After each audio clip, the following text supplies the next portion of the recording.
if we're not talking about generosity as financial professionals and increasing charitable giving, then we're really missing a great opportunity.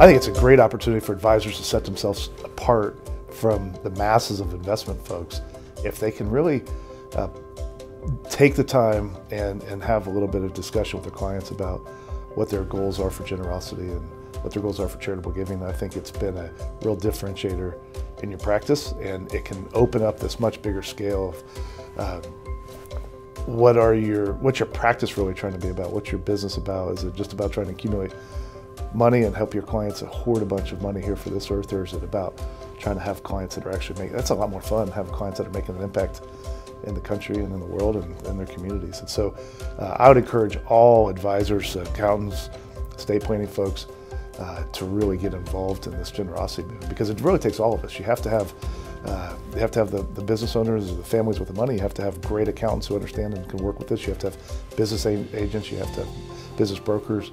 You need the estate planning attorneys. You need the investment guys. Everybody really working together to help achieve the best outcome for your client and ultimately then for the kingdom.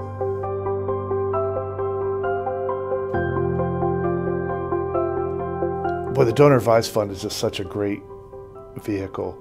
As an advisor and as a utilizer of the Donor Advised Fund, it's just so neat. I've seen something I've seen for sure is tax deductions lead to increased generosity, at least from an accounting and finance perspective. It may not be super biblical, but I do believe it's fundamentally true. And so something we talk a lot about in our business with clients is if we can save massive amount of income taxes, that really gets people inspired to want to donate and contribute.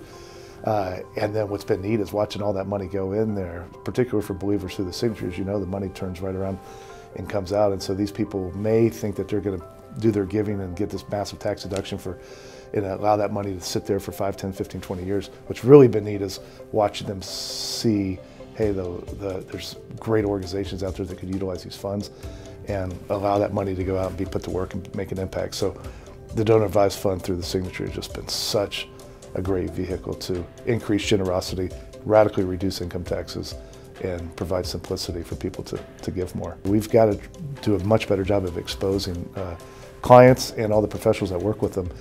If they have appreciated assets in their giving, they need to gift those appreciated assets. So they have to have a Donor Advised Fund as part of their toolbox really for the rest of their life, because they're just wasting resources on taxes if they're not utilizing a Donor Advised Fund. And the Signatory is just so exceptional at utilizing and providing the resources to take advantage of avoiding those income taxes.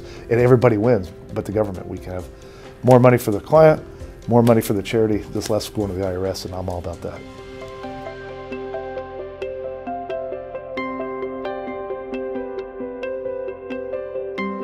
Oftentimes people don't really know that they can afford to give more, and so I think we've really enjoyed sitting in the seat of challenging people to give more, to think about what their legacy is going to be, and to help encourage them that God has provided all of this, and there's more than enough to really increase this generosity movement. So it's been a lot of fun to talk through that. I think if you can educate people maybe on that a little bit, it helps them take their mind off of how much is in it for me, what's enough, are we going to be okay, and let them kind of reminds them, I think, through the Holy Spirit that, hey, if we can start to focus a little bit more on giving and being more charitably inclined, then that's going to be great for our family and takes a little bit of pressure off of just trying to accumulate for themselves. Part of this is, they talk about, you know, God doesn't need our money.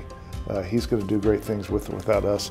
But what we're all really, I think, are passionate about is our family legacy, and what a better legacy that you could leave than to leave your kids and grandkids and great-grandkids some principles and values that you stand for.